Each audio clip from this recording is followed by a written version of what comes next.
you're not okay with blood, if you're not okay with the violence of it all and like this experience, and I'm telling everybody and encouraging everyone to go balls to the wall, show everybody what you got, the most of what you can possibly do. And during those events, we had like the Iron Ass Gauntlet, which at the time it was a tournament, and this is why it changed.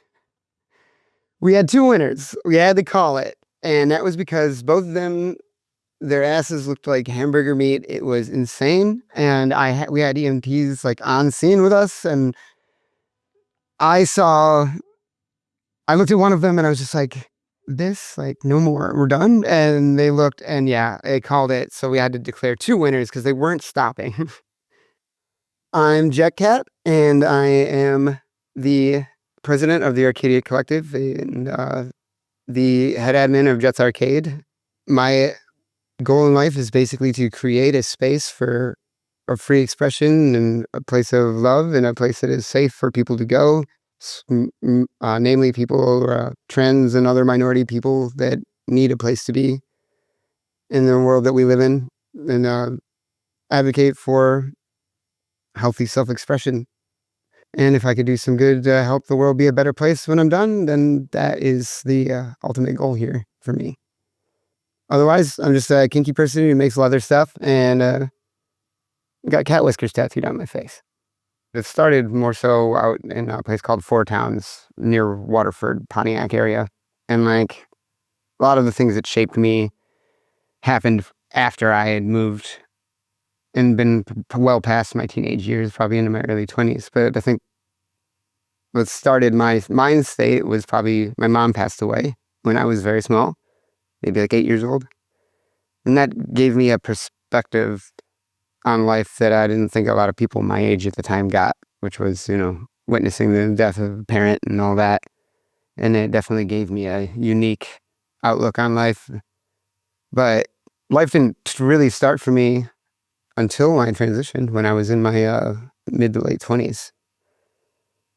That was after many years of being like hiding in the closet and drug abuse and things like that in the past, that I had to trade my old life for my new life. And I think I took some of the things with me that I learned through those years when I was younger. At least the important ones about learning how to act with sincerity and compassion towards other people, something that my dad taught me my whole life. And he was very adamant about me standing up for myself and showing people who I am. And he used to say, like, if you're somebody got up and called you a bullfrog, you wouldn't get on the ground and hop around, right? And he would repeat that all the time when I get bullied and things. But I kept that mind state, which is kind of funny, is years later coming back around to it after my transition and trying to meet up with him. And he was just like, you told me. You told me not to get on the ground and hop around. Is this not what you meant? You didn't want this? And I feel like that's something a lot of trans folks have had to endure. But it is funny to me that his advice came back around in the end to kind of give him a piece of his own medicine. Taking those lessons and giving up that life, I think right when I decided that I was going to go through with the transition and I came out, I quit everything, like drugs, anything, like smoking cigarettes, all of it, for about 3 years. Because I had, and I spent those entire 3 years with my husband, Michael. And through Michael is where I found BDSM, which is super interesting. I think that's probably the beginnings of it, because I was really ready to be on my way out at that time. I think I was 27 years old. And the life I had lived up until that point was definitely not the one that I wanted. And I was kind of faced with the choice between either waiting for Michael to finish up with his father's wedding out of state for a week to meet him when he came back, or go through with what I had previously planned, which was, much less desirable end of my life situation. I think I chose wisely, because then I found kink and my entire life changed. And I can't even remember the person that I was, except for a few things that were worth bringing along with me.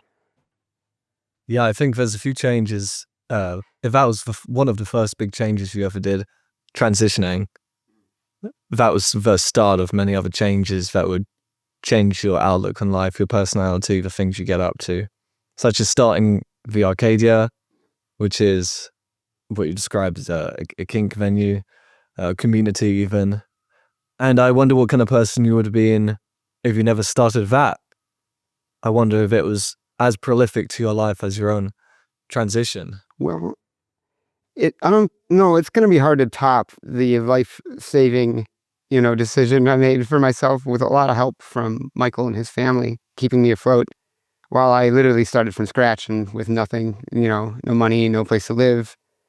In comes like BDSM and the kink world from there because his father has for 30 years been running a leather business. I started helping him build the leather tools, meeting all the people in the community. And since he'd been a part of it for so long, I was meeting all of the big shots that he could possibly introduce me to. I went to my first few parties. Like, I had never done anything like that. I threw myself into it because I loved Michael and I wanted to be with him. And this was his world. And so I wanted to be a part of it. And poly came along with that too. Right off the rip, we decided that we were going to be living a poly relationship. But for the first 3 years, we didn't branch out or anything. But during those 3 years and the time together, we would go to all kinds of different parties and events and meeting a lot of people, helping vend the leather.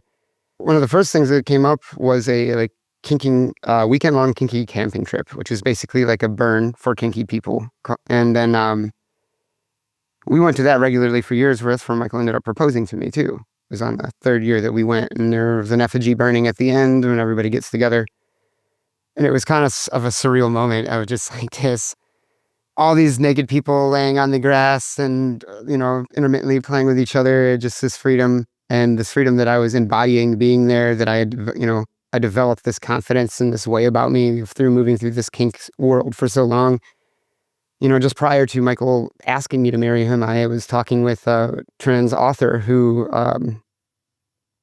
Michael's dad had introduced me to. And I told him about my idea for the arcade and what I was doing with that. And he signed a copy of his book and gave it to me as a gift and all that. And then Michael pops a question to me right there and like firelight, this big effigy burning in the background. And I really don't think I would have had that moment without kink and BDSM. So like the transition may have like seen me into the beginning of this new life, but like kink and the family and all the things that came along with it at the time were what like helped develop me into the person I am now, especially with things like a consent-centered, world where like you could almost ask for consent for like literally every bit of a conversation with somebody. If you can ask to like touch their hand or ask them if you can ask them a question, it's personal. And like people would just do that. I didn't see that regularly in my life before coming into this. It's a consent-based culture, like at this degree. But for all these people to feel safe and comfortable doing these things with each other, and, in public view of everyone, and without fear of it coming back on top of them. But it's probably why the whole community is very like on the DL. Then I got married to Michael, came out to my parents, went through that whole ordeal, and like all the money I was making, the community that I was building was all revolved around it. For those who don't know what a burn is, could you describe what your idea of a burn? So if you've heard of Burning Man, which is like the big burn, all of the smaller burns, the regional burns for each state, are just basically offshoots of the big burn itself. So it was the whole idea of the It's not the same company. No. It's inspired by. It uses the same rules and tenets, as the Big Burn does. It's like another community building exercise, and a really excellent one at that, because that was another thing. I was relating it at the time to move into like the burn situation.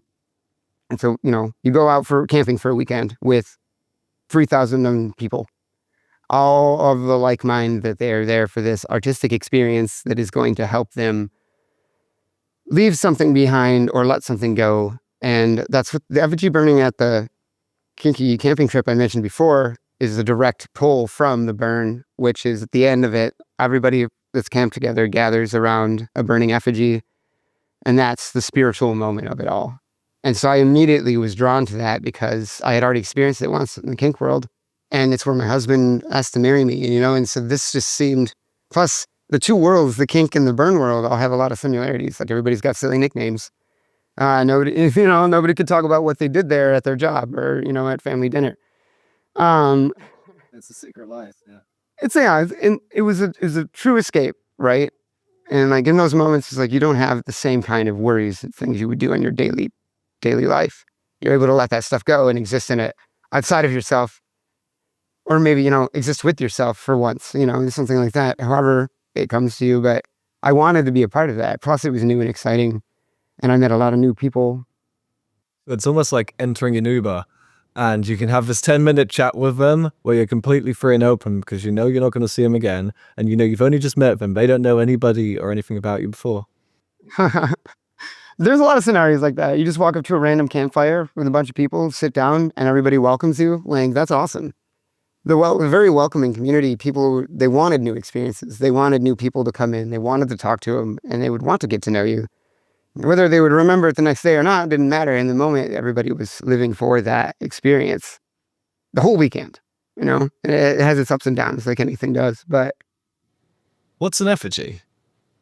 effigy is, so the Burning Man at Burning Man, like the big wooden man, is the effigy. It's supposed to be symbolism representing something, or a piece of art, like at Michigan's regional burn, Lakes of Fire.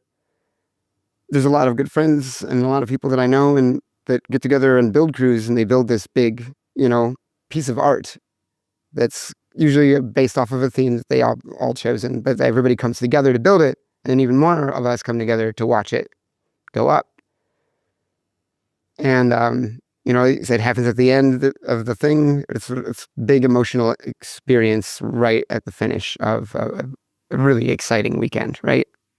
But at the one at the Kinky Burn, we were writing things on paper and attaching it to a felled tree, and that was the effigy. So it wasn't anything like a structure. They just took a tree, you put what you wanted to let go of or embrace or whatever it was, and you put it on the tree and it burned with it, and that was supposed to be the fulfillment of that thing, And The kind of spiritual ritual of putting on a piece of paper, storing it, and then disconnecting it from yourself and burning it with some other people, who are also doing the same thing. I think, I can definitely see a lot of value. there's a lot of good intent in it, yeah. Well, you write down the thing, and you watch it go up in flames, and you're experiencing that with other people. It kind of makes it permanent on you. Like, you remember that moment. And so if you're remembering that moment, you're remembering that thing that you were going to let go. So it puts you on the path to being able to actually get over these things or let go of these things, because you've tied it to such a big emotional experience, gives it a lot of importance, I feel. At least it did for me. And I feel like a lot of folks would agree. Is it like, I'm trying to visualize it. So you have these pieces of paper, do you burn something along with it, like the log? Or is it just the note that burns on whatever it's... Typically just the note, but I mean, as long as it's safe, you could throw anything you want that you needed to, it was necessary into the fire. But I mean, the small tree at the Kinky Burn was one thing with the notes on it, but at the bigger regional burns for the actual Burning Man ones, you can't be anywhere near that thing. It's a giant fireball that's specifically designed to, burn big and beautifully. Some of the ways that people design these things, parts of it burn away to reveal new parts of it that you didn't see before because of the outer shell, and there's a lot of really cool engineering that goes into it. That one's more, I think, about the people will go up and write things on it. You can put notes on it. People will set things next to it, so when it goes up, those things go up with it. But it just still has the same power to it, the same air about it. I like that it's a burn is in Michigan. There's not a lot of sand. It doesn't get too hot. It does get hot in the summer, but it's not only is it local to me, but it's much more tempting to just go to a burn than all the way out there in Burning Man. It's far more expensive. How expensive are these burns usually? I can't speak for Burning Man because I've already kind of written it off as something I'm not going to be attending. But tickets will range anywhere from $40 to $300, depending on which ones you're going to want to go to. The bigger production ones are going to obviously cost you more. Do you know the name of one of them that people can look up? There's several. Lakes of Fire was the one that I went to first, and it impressed me. Every time I've gone, I've had a great time. You get to visit all the different theme camps because usually people, will camp together. And the bigger it gets, the people have developed themes for their camps. Some of them have been around for a long time. that makes the price change. You know, if you can get together with a camp, then you're paying dues to the camp so they can cover your food and place for you to stay. A lot of the camps will have like really, most of the camps, if not all of them, have a really not cool or silly, clever theme to them. The one I was a part of was the Consortium, was what it was called, and it was led by this guy who went by Bunny, and that was an experience in of itself. But How did the burn shape your idea for the arcade? so the arcade already existed, but before I even was going to the Burns, the arcade came out of a different part of my life. But the Burns are important because after I had those experiences, I wanted to bring it into Jets Arcade. I wanted to, because it was already a melting pot of other communities that existed. And so this one had a lot of great aspects about it that I wanted to implement in my community, in the Jets Arcade community, because, I don't know, the openness about it is exactly what I wanted. The thematic, like over the top, ness of it is something that I wanted. Most of all, I wanted that welcoming community and like a sense of like responsibility for the environment around you was one too. Like the leaving no trace, the cleaning up after yourself, and the bringing the things that you need to take care of yourself. And like in my space, that is, just as much emotionally bringing things that you need to take care of yourself into a space, and or being able, having the freedom to ask for those things too. If you were without something, that's why I try to encourage when people come to events by themselves that they come up and try talking to people, or at the very least, I've made myself available and like I made it public that people can approach me, and I try to be an approachable person because I want folks to not feel like they're alone. They can, at least I'm there to help. I can introduce them to people. I've offered to do that too. I told members of my team, like, I want people taken care of. So that's how it was at the Burns without having to ask anybody to do that. Everybody just had that kind of, most people did. Not everyone. I don't want people to go into a Burn thinking they're going to be treated like princess and then show up and be completely ignored the entire time. Yeah, I think a lot of people go to festivals thinking, oh, this is great. I'm going to meet so many like-minded people. I'm going to chat to all of them and make friends. But once you get there, you get distracted by the music or whatever it is, and you're having such a good time, you feel like, oh, you can make this whole thing without having to talk to anybody. But then you come out of it kind of regretting that you had the chance to finally get to know people. So I think that's cool that you make the effort, and that's one of your highest priorities when you go to something like that. Yeah. I started making the effort, and then now there's a lot of people that help. I definitely don't do it all on my own anymore, but there was a time when I did. But like, the longer it went on, the more people stuck around, and then so now it's a lot of folks having that same mindset of like, this is what they want. And at this point, there's quite a few of them, and I'm just really proud to like have them all like be regularly in my life and be helping me with this thing, because it got really tough for a long time. The beginning's the hardest, but once you know a few people, you come back, you see those familiar faces again, and they introduce you to other people. Oh yeah, networking came like so easily I don't know, whether all the things that led up to the arcade, like gave me so much confidence. I was walking so tall when I started doing the thing that there was no stopping me. It was a chariot moment, like an unstoppable force. To the point where I felt like I didn't have control over it. It was moving so fast and getting big so quickly. Because it all happened within a year. It went from 300 to 1,500 to 2,000, and then now it's 3,500 people, and that's after COVID came. Wow, yeah, that's how many people have what you have? They ain't got what you got. Well, we're all sharing it, so there's a lot of people that have what I have. How does it begin? So the beginnings of the arcade were pretty cool, actually. It started with going through all the channels that I went through like Michael's dad, meeting all the people, and one of them was a woman named Castrata, or Lady Payne. And I was working at Starbucks at the time with Michael, and I was getting really sick of it. Not that Starbucks was a bad company to work for when I was, but I needed a change in something else in my life. And there's a local leather shop called Noir Leather where Lady Payne worked, and I had met Lady Payne and gone to her parties at the House of Payne that existed at the time. And we got along really well. We became pretty decent friends. And I was like, please give me a job at Noir Leather and get me out of the coffee shop. I can't do this anymore. And she did. And I worked there for about like 3 or 4 years, and that's where I started really building up a network of people and learning the names of people that were important to know, and I even got to meet some celebrities through there. But most of the B-52s, um, members of Ministry, and then I met Tommy Wiseau, which was a trip because he misgendered me, and I corrected him, and then he argued with me, and I told him he couldn't, and then he gave me the Hollywood brush off and walked away. He's just like, "You're beautiful," and then walks away. And I could not help but laugh because he did do this, "Do you even know who I am?" And I'm like, "Yeah, yeah, man, and you still can't do that, please." And then he bought 15 belts and wore them all out, like, weird guy. But it went from that then I moved into the House of Pain.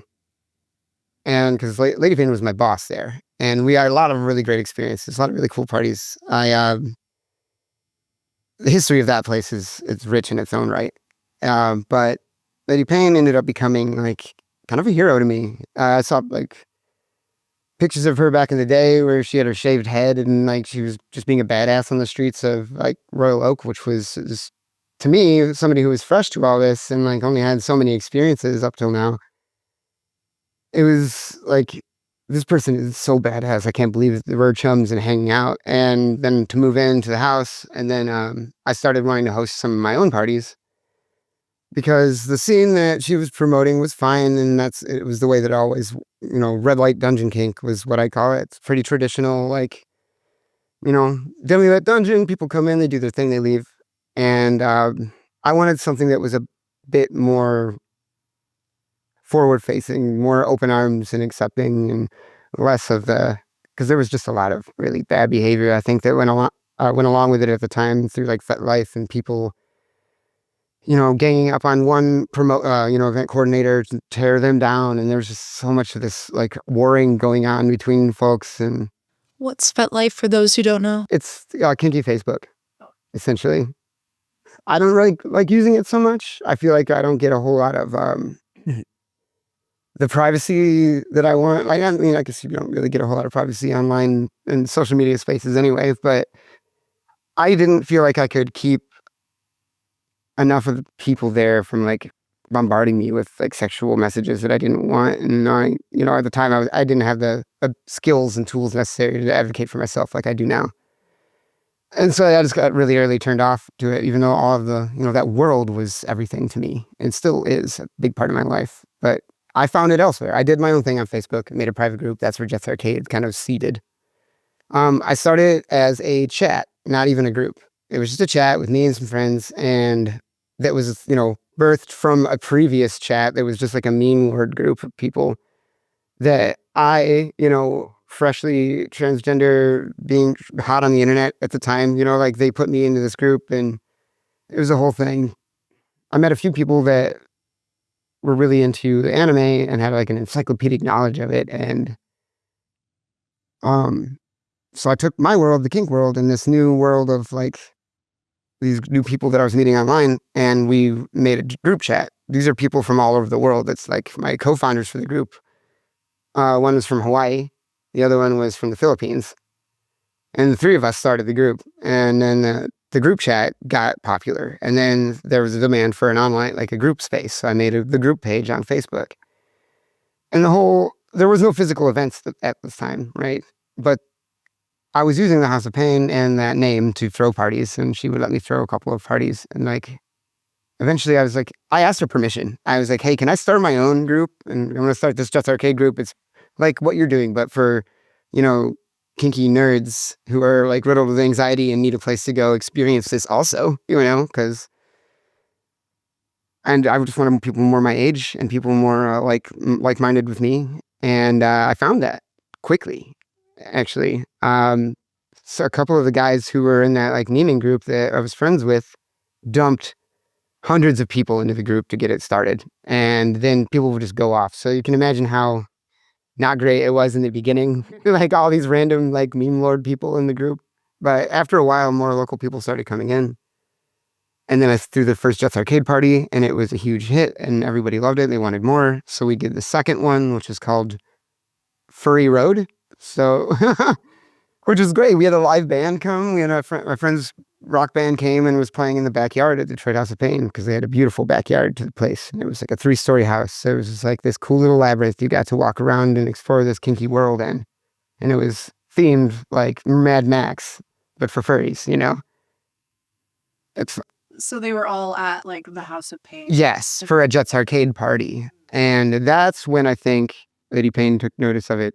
I made a good chunk of money off of that. And from there, things seemed to get a little weird between the two of us. But I was throwing a lot of successful events, and there was more and more demand for things like that. So I was throwing parties almost every weekend. And I admit that there was probably some things at that point in time where I was really haggard and worn out from doing this all the time, where I let things at home slip, let things a mess, and kind of like would push into her space a little bit. And we created a really tense living environment for us. You know, a friend's band would come into town and I would have the whole band crash in the basement, you know, and because the bands were playing, I'll get to that later actually, but like it got to a point where, so Jets Arcade was an established thing at this point, but only online. And it had gotten up to like 3,000 people in less than a year. It had exponentially grown, and I was starting to like having to deal with people's interpersonal problems and to deal with protecting the community and trying to keep it as safe as I possibly could while trying to keep it as objective as I could. And I catered to a lot of people that maybe I shouldn't have, or made some bad choices, but I also made a lot of really good ones. There was a lot of times where I got to stand up for the community in a big way, and it was able to help prevent a lot of possible damage and things, you know, that could happen to these people. And I put everything into it for maybe about 6 years. I didn't work a job. I did anything. I was living with my husband, and he was financing all my life and living expenses while I went out and was the jet cat and did networking, met people, and built the community, started putting it all together. And so most of my time and energy was spent on addressing this person's concerns or their problems, or trying to help them through something because I've seen them make a post where they weren't having a good day. And I would just do that. That was my whole thing. And over time, like, I ended up meeting a friend who during the whole mess with DHP, I saw that my friend was being wronged by them, and I told her about it. And not much longer after that, Lady Payne had told this same person to go to my event and sabotage it. And, well, she didn't do that. She came to me instead and told me first. I was gone out of that house overnight. Everything packed up into a truck, gone in like the dead of night. Like, she woke up the next day, I was not there. I think I contacted her one last time to tell her that I was, not going to be paying rent, and I was out of there. Or maybe I just bailed. I can't even remember if I just walked out on it or not. But either way, I had to leave. And so I did. And that's when I approached Treyu. It might have been a little bit before that happened. I approached Treyu, who was going to be my eventual vice president for the Arcadia Collective. Because at this point, the group was moving so strong. It was so big. And I had to build a team of people. And then I had to have a team around those people to keep them accountable, and there were people in our chats that were from other communities and stuff to help keep things, unbiased. And I tried to do the best I could and learn from the environment around me, but I needed something more. There was a demand for a physical space. And I think I'm rambling really hardcore right now, but there was a demand for a physical space. That was a really important milestone for that, because we already had the parties, we already had regular people that come to them, and now we didn't have access to the space that we'd been using for years to help do this. So my plan was, I approached Treyu, who ran another local group called Michigan Happy Knots, and I asked him if he wanted to join together, create the Arcadia Collective, along with several other local businesses. And at first we had 5 or 6 different groups that were all in it together, but only the 2 of us really ended up coming out on the other end of that. But Treyu funded the first mothership. So he put an investment into the mothership, and the mothership comes up, and we had community members coming in to help us put it all together, build all this, we had a shed inside we'd keep all of the equipment in because we wanted it to be modular. So it didn't always have to be a kink thing. So you'd say about 6 or 7 years into doing Jet's Arcade, you finally worked on getting its own space. Physical space, yeah. That was a big game changer because now I didn't need to go find a venue to throw the parties in because like we had one right there. I think what really made me proud and happy that it existed in the first place was it did give space to people that didn't typically have it. Of course, there was like a lot of drama and things like that float around, especially because it was still a fledgling community even at its height back then. But like everybody who was directly involved was putting 110% effort into involving the community in the decision making, having, you know, people develop events and groups and like their own side groups that I would use our platform to give somebody else a platform. And I picked a lot of good people at the time. And then there was a lot of subgroups that were going on. It's like there was one for fitness, there was one for littles, and there was like a shit posting group because we were getting sick of people posting memes on the Facebook page all the time. It's quickly, what's a little? So like age play is the kink, and it's just for what I've seen, people will do a age regression to put themselves in a state of mind where they can be taken care of by a caretaker, and that is just a full-on like removal of that any responsibility, and it is just a very simple, relaxed, space. It's a headspace that people will envelop themselves in it completely. They need somebody there to take care of them. And there's a lot of fulfillment, a lot of really good things that go into it. And it's like a non-sexualized kink because, kink and sex are not always synonymous in my mind. And it definitely shows in like the community thing. Can you explain that a little bit more? Yeah, like not every kink involves any sexual activity necessarily. Like there are definitely play events where people aren't allowed to have sex. Like I have a sex positive space, but it doesn't tend to happen, just because people don't want that. And so like that was part of the Just Arcade aspect, was like I was trying to dispel some stigma about kink because it really bothered me that everybody had to keep it under wraps all the time. I don't know. I just felt like it shouldn't be something that people should lose family or a job over. And I felt like it should be normalized more. And it was like right on the precipice of it coming out into mainstream society because there was a show called Bonding, I think. It was called Bonding. But like it hadn't quite gotten there yet, right? So I wanted to try and push it there with new people where they didn't have to worry about mentioning kink stuff in the public space because it wasn't going to be an issue. And a lot of the people that were joining up didn't have any issues with being forward about it. So they were all being very open and forward and having a lot of fun with it. And I think that's what kind of helped it take off. This wasn't really there before, and it was fulfilling that need. And like I was enjoying it because it also let me continue doing it because I had lost the space that was so important to me over the years, and the arcade being there helped me get through those moments where I lost one of my best friends and somebody I looked up to. Had them stab me in the back, and like it was my own community was there at the time to help pick me up from that, and then I walked into the mothership from it, and all the things that I learned not to do from Lady Pain and DHP became the pillars of what Jets Arcade was and is was going to be. It was just all of these things that held you up and made you comfortable instead of making you feel excluded and like you had to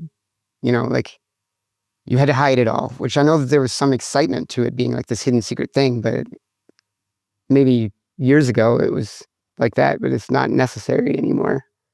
Does it feel that way to you at least anymore? Well, definitely, it's already come to fruition. It's already been unnecessary at this point. Like, I don't think people need to hide it anymore. People are very open about it.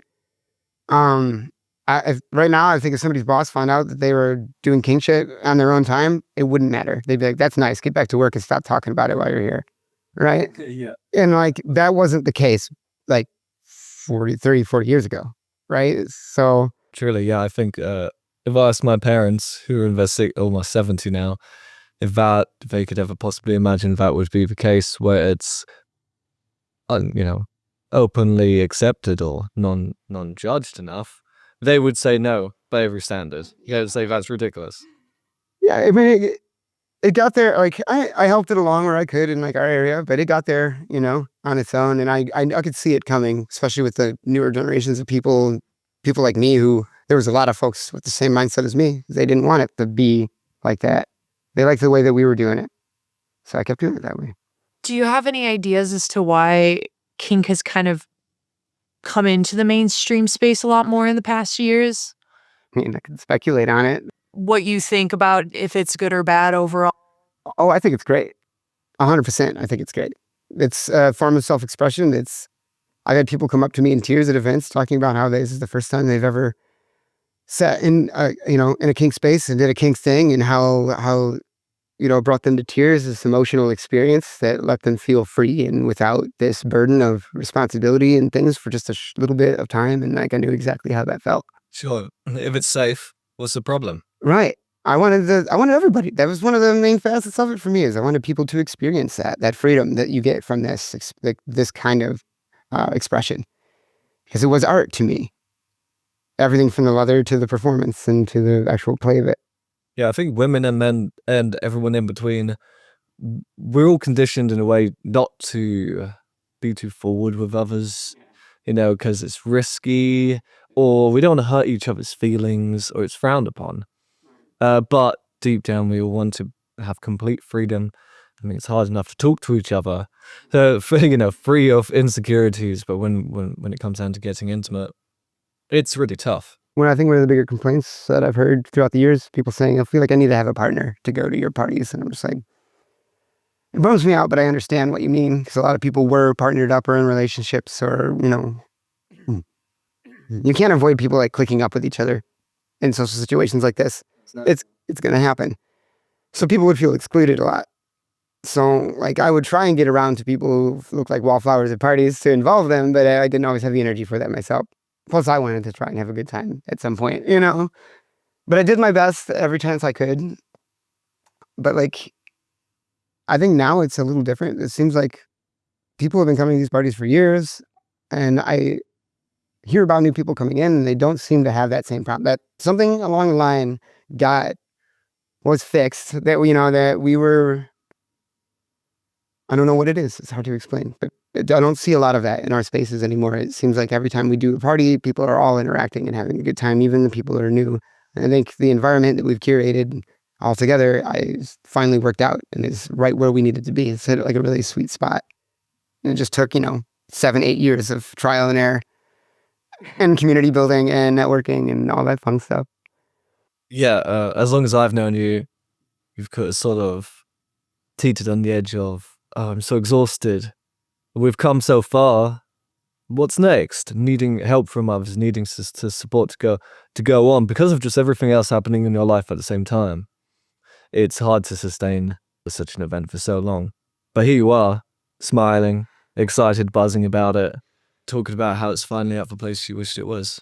Oh, yeah, this is like it's like my life's work, it feels like. So I'm always willing to ramble about it forever. I love telling this story. But could you tell us about some of the performances that you've participated in Vale? What people would see if they were to walk in on any of the nights, not even just for kink nights, but they tend to be the most thrilling to listen to. Man, that's so many things. So one of the things that in this regard, that we did the beat-in every year, which is our biggest event of the year. And that's where I set up the first one at the very first mothership with the disclaimer that if you're not okay with blood, if you're not okay with, the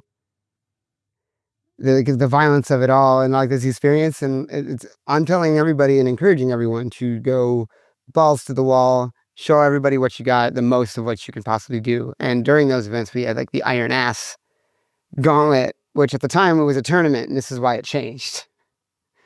We had 2 winners. We had to call it, and that was because both of them, their asses looked like hamburger meat. It was insane, and we had EMPs like on scene with us, and I looked at one of them, and I was just like, "This, like, no more. We're done." And they looked, and yeah, they called it. So we had to declare 2 winners because they weren't stopping.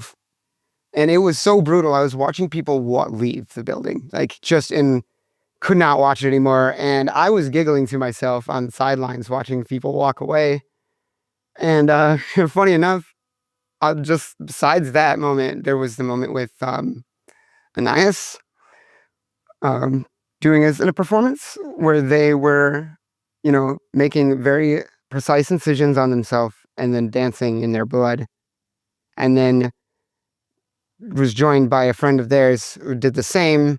And then they painted a painting with it. And people were really thrown off by that one. Like, I don't think folks are used to seeing this much blood in this kind of environment. And that was another thing that, like, it was an expression that I was captivated by the entire time. I could not look away from any of it. I thought it was thrilling. And I thought it was awesome that all these other people were getting to have this experience too. And so many people enjoyed it. Even the ones that walked away just said, no, it was awesome. It was just a lot. And that's what I was hoping for out of that. They'd use different tools for each of these INS events, right? Oh yeah, there was like, we selected a number of like tops. They would each choose an implement and they would go around. We had a round table. So all of the participants who were bottoms would go around the table, and it was just an endurance thing to see who would drop out. Every certain amount of time, the tops would switch so everybody got a little bit of everything until everybody bowed out. It was a great experience. I kept trying to bring it back, but at the last beat-in, we actually did away with that. There was just no way to make it work where it was fair for everybody participating. Instead, we did like a So You Think You Can Kink, kind of like Kink Idol thing, where people got to sign up with a performance and perform it to the audience, and that worked way better. Okay, Jed, tell us about the main events that you do there, other than the Kink nights. All right. That was a thing. There's always been a part of me that wants to move the community away from kinky events. So when we started, I had this big idea that I wanted to have, annual events, 4 of them, 1 a quarter. One being the beat-in, which was the biggest event for kink of the year. And right before that, the month prior, we'd always do the love-in, which was the direct opposite of that. Love-in is a non-kink event. It's basically a big slumber party. And I'll do up the entire space with all kinds of cozy stuff, make it really, this is where the burns come in again too. The love-in is basically taking the aspects of the burn environments and bringing them into our space. So I always tried to gear the love-in the more recent years after being like a small, intimate burn inside of the space. So we have that 4,200 square feet and the loft upstairs above it. And I think this most recent one we did there was just shy of 200 people that showed up. And, people are welcome to stay the night. And like, I encouraged people to just like in the burns, bring like a gift or stories to tell or something to share with other people, kind of help break the ice and bring everybody together. That worked out great. Like, everybody brought something along with them. My partner Q brought a shit ton of stuffed animals that you could rip apart and sew back together Frankenstein style. Everybody loved that. What kind of Frankensteins did you see? I saw like a human centipede with like a Barney head and like it was atrocious. And I think a friend of mine left it upstairs as a surprise for me, and it just wraps around my TV in the loft upstairs. This is very terrifying creature, but I love it all the same. But yeah, there was some pretty wacky stuff going on. I can't explain all of them, but I mean, you can only Sid's toys from Toy Story, how they were all whip stitched together like that. Yeah. It was like that with stuffies. But it's like there was a room off to the side. People were playing games in there. Like, I had a projector on, playing video games on that. I put a movie up. You could play music upstairs because there's the loft above the space is where my band practices and other bands practice, and people come there to do that. So there was music stuff available. It also gives you like a space away from the rest of everything. And the last beat-in and the last love-in in succession, as they were meant to be, were the 2 of the best we've ever had. The community has come to this point, and it's been fine-tuned enough throughout the years that those are their 2 biggest events. Other than that, we would do clothing drives, clothing swap stuff. It's like something that I want to do more of is work for the community that's going to benefit them. So we would have people bring, drop off the clothing donations, lay them all out on tables for other folks to come in, pick out what they wanted. Whatever's left at the end of it, we go and take to whatever resource, Humane Society, or donate it to the Ruth Ellis Center downtown, which was where I started my transition. And I really love that building and what they do there. They give us a way to connect with other nonprofits, because at this point we are a 501c3 federally state recognized nonprofit organization, which is by design the way that we wanted it to. That way, like, all of the money going into it is going directly back into the community, and it really just works out well that way. And so all of the money that comes in from these events, kinky or otherwise, are all donations to the space, which then get allocated to things to improve the space and improve resources for the community. And all that documentation is public and available on request from anyone. That goes for our meetings, the notes for the meetings, our schedule, our finances, all of that is public information, legally, and because we want to. And it's all volunteer based. Even myself, nobody cut the check from this. This is all just a labor of love. The one big thing, I think people mention game nights a lot. Game nights were kind of a big deal for a while. Every Wednesday or every other Wednesday, we would have a game night at the ship, and it brought in lots of people. Matter of fact, people that you probably know, but that are part of this community because of the game nights, which I have to bring those back. But there's the community was based off of like furries and nerds and geeks and whatever. This was their space, and they wanted that. And so those community building events were really important, and also a big deal, just as big of a deal as any of the kink stuff. Because then we do, like, if you ever watch Mystery Science Theater, we do bad movie nights where I found a friend who's got a catalog of X amount of old bad movies, and we sit there and ridicule them for a couple hours and just have a great time. And on top of that, any event that happens in the space, though, is it's a sober space. There's no drugs, no alcohol allowed on the premises whatsoever, not in the building, not around the building. It doesn't matter what's happening. Even if it was like live music that's happening there and there's just bands playing, we don't have a bar. Don't bring your booze in. You could enjoy the event without that.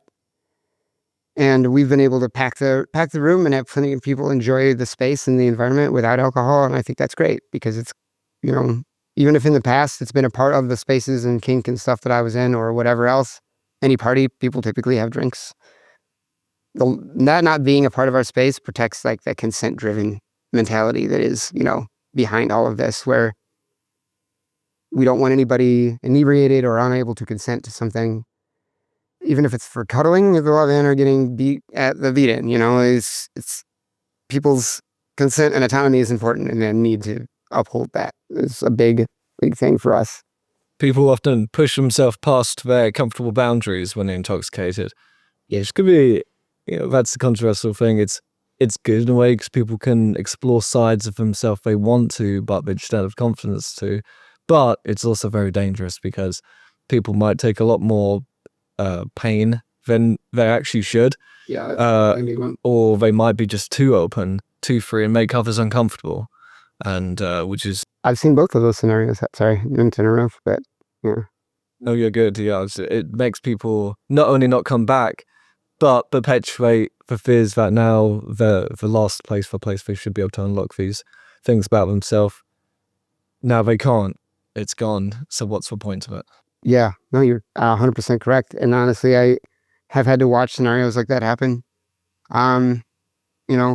Having no alcohol in our space was one of the best choices that we have made with it, and promoting that sober space and a safe space and working really hard to maintain that is like paramount to all of us that are directly involved with it. It hasn't always been easy maintaining a safe space for what was essentially supposed to be for trans folks and other minority people who don't have a space to advocate for them. This was supposed to be that space. You said earlier to me that at some point even you had experienced pains and troubles from the community, had even caused issues with your relationships, which make it very hard to carry on. Would you like to talk about any of that? Yeah, actually I would. That was all the behind the scenes stuff that through everything I've talked about up until this point, there was always something happening underneath, like an undercurrent of, all of this, all the issues and trouble that's being mitigated. Like, where is it all filtering through and where's it all going? Well, it was me, and my family and my loved ones and my people that I either had on the board at the collective or the people I had in my little group for the arcade that were helping me sort through all of this stuff. There was a lot of it. Imagine putting 300 people in your local area that could all be connected somehow together, and watching and having to cope with and deal with all the things that ensue after they stop getting along, or somebody breaks up with another person and that person ended up being more vindictive than you thought they were, and they start pointing fingers and trying to arm you against that person, you being us, like the arcade or the collective. Or suddenly it's like, well, you have to side with me because this person is my ex-abuser now, and if you side with them, then you're harboring an abuser. And like, this kind of scenario kept coming up where folks would feel like they weren't being advocated for because I was trying to be objective with the situation. And it's hard to be given that kind of power, and especially when you didn't ask for it and don't really want it, but I felt compelled that I needed to, because these are my people in my community and they are obviously looking to me for help. And so I surrounded myself with people that would be able to help, balance and check that. So this wasn't just me calling all the shots, but like, I don't think even people, it's got my name on it. People thought it was just me doing it the whole time.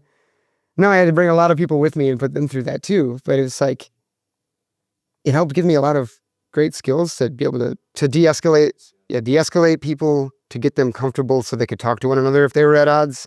I've had to put people in chats with, the person they're at odds with and be like, okay, now talk, please. And like, mediate conversations. I physically mediated conversations with members of the group before. Like I said, my husband was financing my existence at the time. So this is what I had time to do. It's tough because you're not a judge. You don't have any training. You're not even a lawyer. But you have to hold a ground of objectively finding the moral high ground and making a safe decision. And sometimes having to, ask people not to come back. It's a tough position to be in. Yeah, especially if there's somebody that you care about, which I more than once had to ask a friend, somebody, or even someone that I loved, to leave. There are a couple of times where that happened where, looking back on it now, I had asked them to leave, which was, the best course of action, but I was still to blame for some of the problems that went on, like ex-partners and people that I really cared about and wanted to develop a life with and have involved in this thing, who were involved in this thing, who somewhere through the process of stuff where either I wasn't paying attention or I didn't advocate in the right way or I made a mistake, and and we both did, but it ended up with that, like, oh, well, I'm still having to make this choice of whether to tell them to leave or not. And I don't think I'll ever like doing that. Even if it's somebody that I don't know personally but has been in the group for a long time, having to ask somebody like that to leave, because suddenly all the new people in the group are the majority that don't like the things that they're saying or doing. And like, it is no longer tolerated in the space and makes it feel unsafe. And there's been a few times where it's gotten bad enough where I had to agree and like tell this person to go. But there's been at least 2 or 3 instances where somebody I was either like dating or very intimately close with, I had to remove from the group permanently. There was no way around it. Hopefully they were understanding about it. No. Well, that's a red flag, in my opinion. Well, that's ultimately why the decision was made, It's not your job to do that. It's not your responsibility, but I think that it's admirable that you do. Well, the community kept me in check. The people that I kept around me kept me in check. There were people from outside of, that didn't have any like real stake in the arcade, that were part of these intimate conversations and talks, or that were close to me, that would give me the truth of it. Like, the things that you're saying or the things that you're doing, you should not do that. Like, that's not okay to do it that way. And I listened to them, and it would just result in some unfortunate endings to certain things. But like, at the end of the day, those people went on to live a life free of any of it. And they're, at least the ones that were close to me, I know are happy and doing what they want to be doing. And I'm really happy for them, even if they hate my guts. I'm just, me being a part of that person's life was actually making it worse. And I had to come to terms with that. Like the whole meddling in other people's business, the mediation, it all stopped eventually. One, because it was killing me emotionally. And two is because that's too much. It's too much involvement. I don't want to be that intimately involved in people's lives. Unless it's a direct threat to the community, I can't do much about it. And I've had to learn how to do that. And it's like I feel like therapists do a lot of these same things where they have to be objective about certain things. I have to do that as well. And I have to explain to the angry person why I'm being objective about it in hopes that they understand more. That used to be a lot more of a problem than it is today. I think we've all grown and gotten to a point where it's much easier to navigate these kinds of situations. And with those experiences in the past, I could see them coming, able to do something about it before it becomes a problem. Yeah, most venues would just get some security guards, and if they see something openly bad happening, they would just kick them out, and that's it. But if only they could do more than that, actually talk. And I think in a way you do act as a therapist unpaid Maybe in some way. it shouldn't be something that's expected, but maybe more people should. Maybe more people should take an interest in the people that are, and like I'm sure lots of small business owners take an interest in their regulars and the people that are there a lot, I think it's part of successful business is developing relationships with your customers and the people that are supporting you. If it doesn't happen enough, I mean, it needs to. I think what really kept us going through things like COVID, when COVID hit, like I'm running an event space that is based around events where people touch each other. And suddenly we can't do that anymore. Even like the non-kink events, like you can't like go to a cuddle party. You can't go to a movie viewing. You could eventually with masks and all that, but for that first like stint of like when we were all locked in our houses and couldn't go anywhere, I was losing my mind. I thought that everything I had worked for was gone in the wind, just blown away. And no, like the people that the community actually helped and throughout the years kept us going through that whole thing. Donated every month until we were able to have physical events again. We tried doing some online things, but our lives are still busy, even in isolation, mostly just coping with the isolation itself. It was hard to kind of get up and motivate yourself to do anything. But like Facebook went dark, like the first couple of weeks of COVID isolation, there was nobody online. And I had religiously watched all these charts and graphs that were talking about the interactions with the group. And I had always kept an eye on that. And suddenly it was just quiet. There was nothing happening. And that went on for a couple of months. It was like that. And I just thought that it was all gone. It was all done. I was going to have to adjust to a life where this whole thing was no longer a part of it because we couldn't financially support like the mothership, the venue space. And we're all going through it, but it somehow made it, which fortunately and unfortunately, like took out a lot of like other kink spaces. It was sad to see a lot of like places where I cut my teeth and grew into the kink world gone now, where few people had passed away, and like the community persisted through that, and it became, for a while there, was the only kink venue in Metro Detroit that I knew of, at least. And until another group called Oblige showed up, they were like the first one to break that streak, where all I could see was the kink world kind of folding in on itself and disappearing. But like, I'm going to digress back to the original point. Was there were times where I would wake up like angry and screaming at my phone because I was yet another problem to deal with, or go to bed sobbing at night and Michael having to take care of me because like the stress of everybody else's, Drama. the drama was a big part of it. Like people telling me all these, like that I'm an awful person. And, I brought this in with putting my name on the group and being called Jets Arcade. I was to blame for these problems that were happening to some people. And in some circumstances, like the arcade was directly responsible for meddling in some situation that we probably shouldn't have, in our like younger years.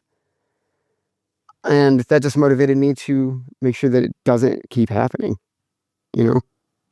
Yeah, you can almost bring a parallel between your community and reality TV. You get a bunch of people together and the agenda is intimacy. I can't really think of any realistic places like that except for communities like yours. Yeah, there's going to be a lot of emotions flying around. There's going to be a lot of jealousy. There's going to be a lot of shame. Yes. I mean, we all went through the gambit. It wasn't just me. There's a lot of talk about how reality TV isn't healthy for society.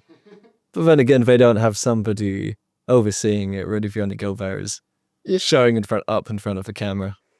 Like, and I know what's happened, and I know our community isn't the only one like this either. Like, I've been told that out in California, areas like Los Angeles and stuff like that, there's a lot of scenes that are similar to what we got going on.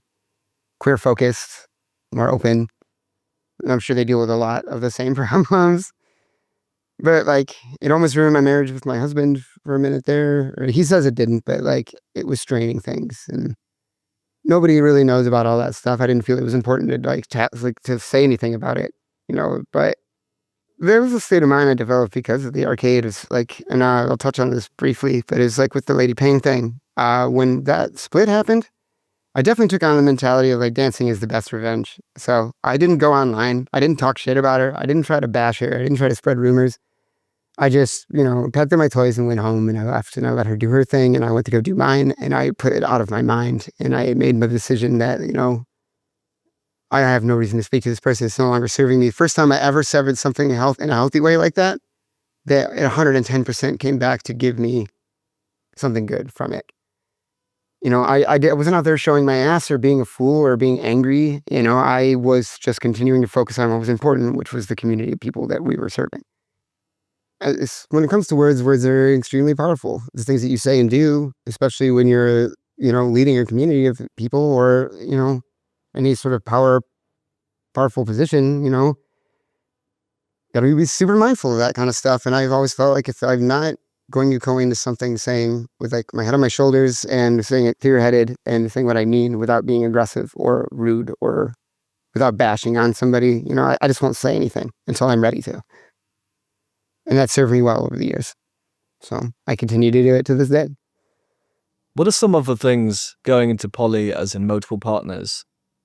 People don't realize are such a thing that they've got to communicate about things that will happen that they can't expect, because most people are used to not only monogamous relationships, but we only see monogamous relationships written about, talked about, shown on screen with no reference for it. But it is a different word. I remember when I met you, near the beginning, you told me you had 7, possibly more partners. In the world of poly, that's not uncommon, but it took me by surprise. I thought that's not only kind of impressive to be someone special, so many people and have so many special people in your life, but that's a whole different universe of quantum mechanics. There are things popping off and combining. Oh yeah, especially when you're, running something like the collective in the arcade, trying to make it so it's not like being ran by all my partners, trying to make sure that isn't happening, which luckily it's not.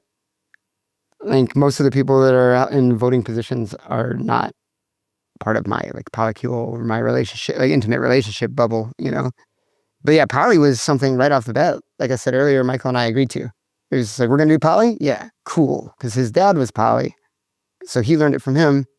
And we were gonna try that. It was my first foray into this. I had never even thought about this as an option. But it did feel very natural and right for me. And I was excited. And I, at the time, was getting a lot of attention and I accumulated partners very fast. Do not do that. Take your time, please.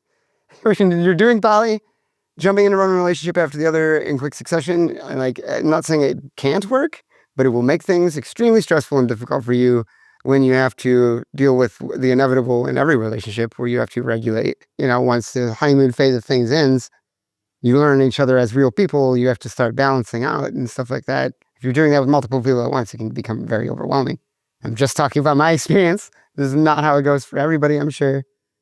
A lot of these, I try to tell people throughout the years, I've been with these people. We have an established relationship that has expectations that have been negotiated time and time again, to the point where like me and this person have now went in different directions in our lives and are living separate lives, to the point where even my partner Dolly is married to her husband and has a child, and we still see each other a couple times a month. And that was our agreement, and we're okay with that. And we're not worried about losing that. And that And, so people hear partner, they think everything that comes entailed with a partner, but it's not always so black and white. These relationships with these people vary. They're all different. And it's going to be that way for everybody else who practices poly, at least from the way I see it. And like I've been moving in more of a relationship anarchy direction where there isn't really titles given to people. Everyone's treated the same kind of a deal. But I have partners, and over the years, and we've been able to stick it out through a lot of stressful stuff.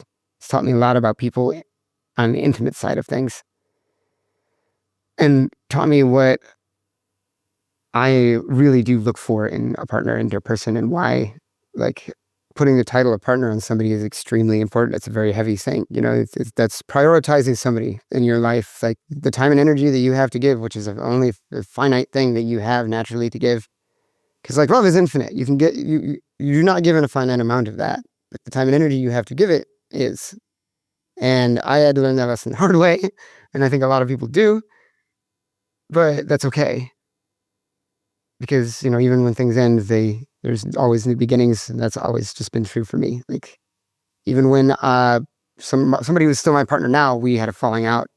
I mean, how even Michael and I broke up for a year and came back together, and so he's like, I don't think I can be in a relationship with a man. And I was like, well, lucky for you and me, that isn't going to be the case for much longer, but it was just sticking with it, the persistence of like, actually, I wanted these people in my life and I didn't care how. I just wanted to love them. And that's worked well for us all. There's been a lot of like heartache and stuff though. And there's some things that obviously they're not going to tell me that they're going through, which it's been difficult for. You have that many partners. If another one comes in, that person's going to know it's going to take time away from them. And it's a lot of effort because each one of those relationships is going to take the same amount of time and energy if you really want to maintain it, unless you've agreed otherwise. You'd say it was more good than bad overall. Oh yeah, being poly. 100%. I mean, even if it was like shaky and rough to get there, we still got there. We're still enjoying our lives together now. So, there is infinite good to reap from these situations if you're willing to put the time and energy into it. And as long as you can treat everybody with respect and give them the things that they need, then there's no wrong way to do poly in my mind. A parallel I'm seeing quite quickly between like kink and poly is communication and the importance of it. And I know there's a lot of people that have like a very strong adverse first reaction to hearing about polyamory. What are some of the like key learning lessons from being poly that you feel like anyone can take away from? And like, what are some of those situations where you learned that in? Well, so some people think in poly relationships like cheating isn't a thing. That's not true. It's very easy to cheat in a polyamorous relationship. If you act, by involving yourself with somebody else without informing your partner that you're doing it, unless you guys have pre-negotiated like a don't ask, don't tell, which personally, I don't think I would ever, I would not do that, but I know other people will, and that's fine. But without that communication, like you're still hurting somebody. The element of like the cheating, that's still there. You still have to be honest. And like some people think that like the more partners you have, the less fulfilling it's going to be. And in some circumstances, maybe yes. But I have personally not had trouble over the years making sure that I can address what my partner's needs are. It's become stressful at times, and I've been vocal about that and gotten help through that. But like, as long as it really does all boil down to this communication aspect. As long as you can talk about it with that person, like you should too with any relationship, you should be able to tell them what you're going through. And I didn't for a lot of years. But if you think it's going to hurt your partner's feelings or something like that, like you need to talk to them about it even sooner. Like you want to be able to not hurt the person's feelings. You can do it. You can tend into multiple relationships easily if you were able to keep that. Like I do, there's so many different forms of poly though. Some people do it where their partners don't even see each other or know each other. In my aspect, it's more of a kitchen table thing, or what's been recently called like lap sitting poly, because the difference there is the kitchen table, all the partners know each other, they interact with each other, they're friends, they might have like their own, some months of relationship themselves. And the lap sitting was that with all the metamors, who are the partners of the partners, are more intimately involved in all of the relationships, which is what I have. So like some of my metamors are my best friends, you know? So that's another thing is like partner of a partner, people might think that you can't develop an intimate or close relationship with your partner's partner, but that's not true. You absolutely can, and they can be some of the most rewarding relationships you'll ever have. One of my best friends is my friend Autumn, who is my partner Zavi's partner. And we are very intimate and very close, and we love each other very much, just like partners would, but we don't have the expectations of a partnership on our whatever relationship we do have. So that doesn't, that prioritization isn't there, is the only difference.